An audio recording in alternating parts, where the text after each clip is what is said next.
Close your eyes for a moment and immerse yourself in a serene sanctuary. Picture a gentle, harmonious chirping of birds as they dance and flutter around you. Picture and visualize a majestic waterfall, its cascade a symphony of nature. Imagine you didn't need to imagine this. Sounds funny, right? But this is the power of virtual and augmented reality. So, what if I told you the world you perceive is merely an illusion? What if I told you that the borders between virtual and real are blurring at unprecedented rates? What if I told you that we are on the cusp of a revolution that may change our definition of what is real? So, why me and why now? Good afternoon or good evening, everyone. My name is Abhi, and I'm excited for you guys to join me on this journey through augmented and virtual reality. So, why me? I still vividly remember the first time I experienced virtual reality. It was at a messe, in English, a convention. I remember putting on the virtual reality goggles, placing myself in the race car seat, and then getting ready to race. The rumble of the cars was so exhilarating. I gripped the wheel and began to race. Throughout the race, I felt the sensation of wind. I felt the sensation of speed. All of it felt so thrilling. It made myself so interested in these types of technologies, and that is why I choose to explore it today. So, why now? Virtual reality and augmented reality presents us with a $5 trillion opportunity by 2030. In addition, companies such as Meta have invested close to about $115 billion over the past few years. In addition, companies such as Xreal, Ray-Ban, and many more are making sure that we as mass market consumers experience virtual reality and augmented reality. Thus, I find it a timely time, especially with Apple releasing their Vision Pro, to discuss this of a topic. So now, the framework through which I'm going to guide you through virtual and augmented reality is going to be what is it, why we need it, and how we're going to do it. So, okay. First, we're going to look at what AR and VR are as technologies. Augmented reality is basically superimposing computer-generated content onto your vision or onto your devices. It works by taking videos, images, or audio, and then translating it into your world. For example, if I'm wearing glasses, I'm then able to use that video, audio, or image to enhance what I see, hear, and sometimes what I feel. So, as a whole, it works by using sensors, cameras, and artificial intelligence alongside high-tech chips to then combine that to create a cohesive experience for all users. Down here, I've created a diagram just to demonstrate how it works.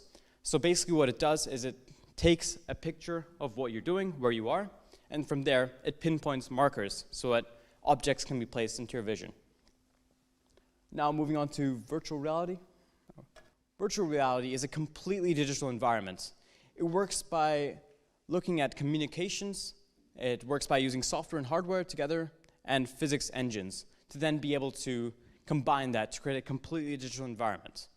You may be asking yourself, why a physics engine? Right now, I can take one step in this direction, but in a completely digital environment, this may mean 10 steps, a kilometer race in a car, or possibly a lap swum. So, now you may be looking at the board itself. Why are there 12 words on here? Well, the title says, Unlock AR, bring the digestive system to your space.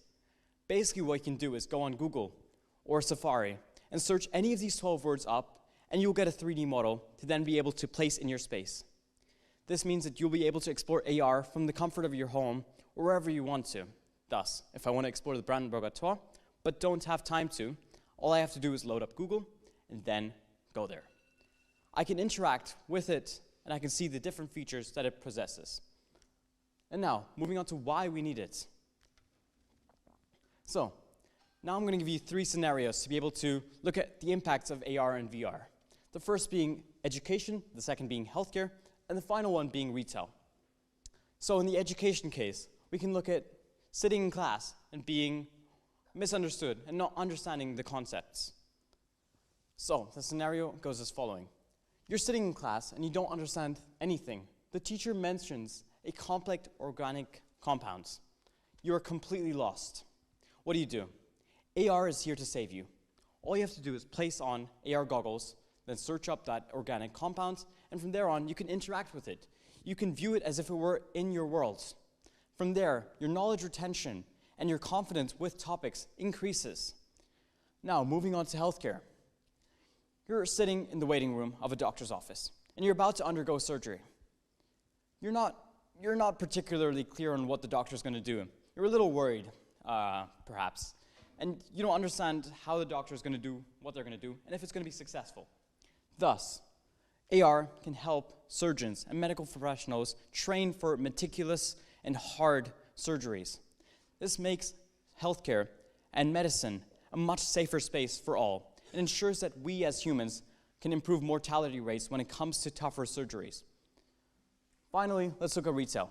Retail, being a backbone of our economy, must be addressed when it comes to technology. With AR and VR, you've now immersed yourself in fashion and home design. With one blink of an eye, you're able to transform your home or your virtual environment. This is why I like AR or VR. It gives you the ability to look at, for example, this audience space, and then transform it into an airplane or even an airport.